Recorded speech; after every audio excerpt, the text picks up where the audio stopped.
Bonjour et merci d'être là.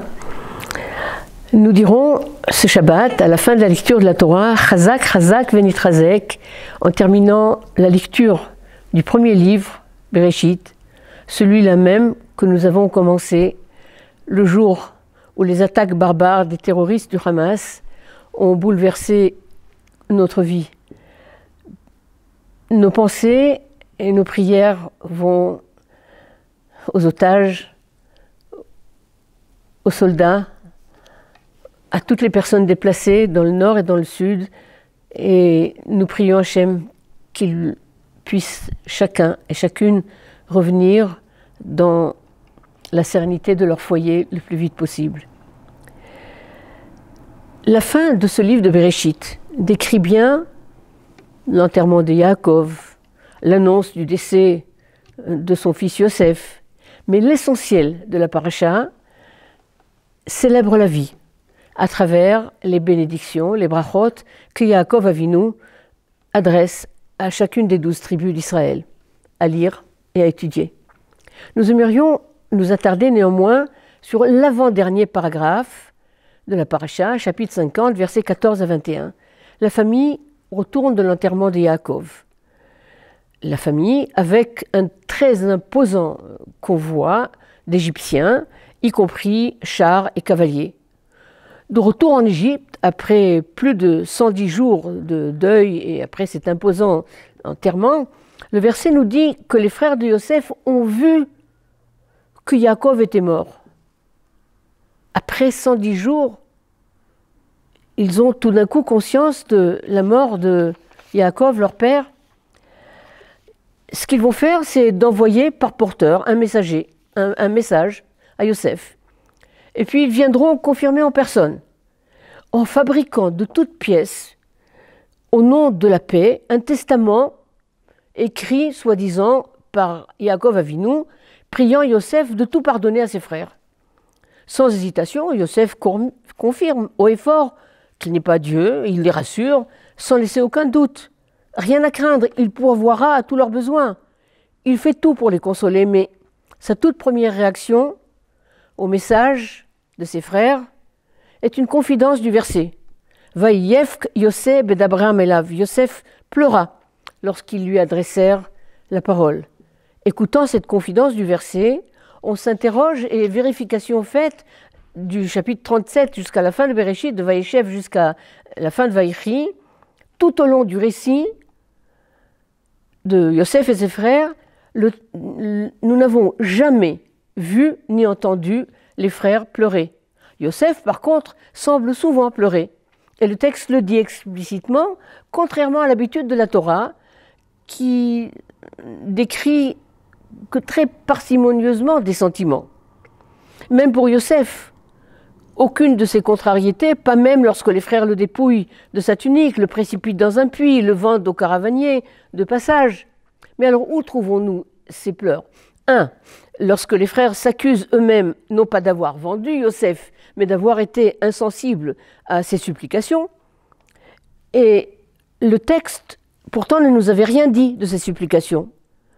Yosef se retourne, pleure seul et revient vers eux, rapidement. Aussitôt revenu, il emprisonne Shimon à leurs yeux. Deuxième pleur, lorsqu'il lui amène son frère Benjamin. Le texte dit « Il chercha à pleurer », Vaïvakesh. Il entre dans l'intimité d'une pièce, il pleure si fort qu'il doit se laver le visage. Et surtout que le verset se croit obligé de le mentionner, comme si c'était un détail extrêmement important. Troisième pleur, face à Yehuda et sa célèbre plaidoirie. Yosef implose. Yosef fait sortir tout le personnel. Il va pleurer si bruyamment. Le texte dit que toute l'Égypte l'a entendu, et Pharaon y compris. Quatrième pleur, sa véritable rencontre avec Benjamin. L'un et l'autre pleurent. Donc Benjamin, à l'exception des autres frères, pleure. Et puis Yosef embrasse tous ses frères, lui pleure, les frères non. Cinquième pleur, c'est l'extraordinaire rencontre, après 22 ans de séparation, de Yosef avec son père Yaakov Avinu. Yaakov, le vice-roi d'Égypte, et le troisième patriarche, Yaakov. Et là aussi, Yosef pleure à son cou, mais seul. Aucune larme n'est mentionnée sur le visage de Yaakov, le père, dont on nous avait dit pourtant qu'il refusait toute consolation. Rachi ira même jusqu'à nous dire que Yaakov récitait le Shema Israël à cet instant. Comment comprendre le choix de la Torah de passer sous silence la description de l'amour de Yaakov pour ce fils à la tunique convoitée? Sixième occurrence, après le décès de Yaakov. Yosef est au pied du lit de son père, normal, il pleure, mais on n'en dit pas autant pour les frères. Septième, 70 jours de pleurs de tous les Égyptiens. Huitième, enfin, celui que nous avons cité pour commencer cette petite étude.